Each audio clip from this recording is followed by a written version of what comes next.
അപ്പോൾ നമ്മൾ as an actor what best we can give അത് നമുക്ക് ചെയ്യാം. ജോന്റെ അടുത്ത് ആക്ച്വലി ഞാൻ ചോദിച്ചിട്ടുണ്ട് ഇങ്ങനെ ചെയ്യാമോ ജോ ഇങ്ങനെ, കാരണം എനിക്ക് കുറച്ച് ഡൗട്ട്സ് ഉണ്ടായിരുന്നു. ഇങ്ങനെ ഊമയാവുമ്പം കുറച്ചധികം എക്സ്പ്രസ് ചെയ്യും സംടൈംസ്. സോ അതല്ലാണ്ട് സട്ടിൽ മീറ്ററും ഉണ്ട്. Some people depends on individual. അപ്പം അങ്ങനെ ഡൗട്ട്സ് ഒക്കെ ചോദിച്ചാൽ will be very free to very open to our suggestions also.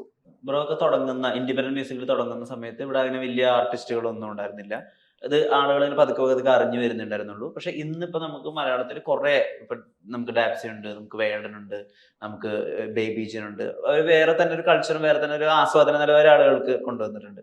അപ്പൊ അത് നമ്മുടെ ഇൻഡിപെൻഡന്റ് മ്യൂസിക്കിനെ മാറ്റിയ ഒരു കാര്യം, അത് ശ്രീനാഥ് ബാസി ആസ് എൻ ആർട്ടിസ്റ്റ് അത് ഇവാലുവേറ്റ് ചെയ്യുന്നുണ്ടോ, കാണുന്നുണ്ടോ? എന്റെ ഇൻസ്പിറേഷൻ അവരെല്ലാവരും, അവർ കാരണം ഞാൻ പാട്ടുണ്ടാക്കി തുടങ്ങി, അവരെല്ലാവരും കാരണം.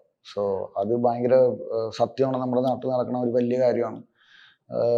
പിള്ളേർ സംസാരിക്കുകയാണ് കാര്യങ്ങൾ, അത് ഇറ്റ്സ് ബ്യൂട്ടിഫുൾ. സോ അതിനെ നമ്മൾ ഭയങ്കരമായിട്ട് സപ്പോർട്ട് ചെയ്യണം. എനിക്ക് ചെയ്യാൻ അത് എൻ്റെ ഇൻസ്പിറേഷൻ അവരാണ്. എനിക്ക് ഓക്കെ, എനിക്ക് മലയാളം എഴുതാൻ പാടാം, എനിക്ക് അതൊരു വെന്റാണ് ബേസിക്കലി. ഭയങ്കര രസമാണ് ഇത് എന്താ പറയാ, ആൾക്കാർക്ക് എന്താ പറയാ, ഒരു ആർട്ടിലൂടെ കുറെ കാര്യങ്ങൾ നടക്കും, എക്സ്പ്രസ് ചെയ്യാം. അപ്പോൾ അങ്ങനത്തെ ഒരു മീഡിയത്തിന് നമ്മളെപ്പോഴും എസ്പെഷ്യലി യുവതലമുറനെ എല്ലാവരെയും സപ്പോർട്ട് ചെയ്യുന്ന കാര്യങ്ങളായിരിക്കണം നമ്മുടെ നാട് ചെയ്യേണ്ടത്.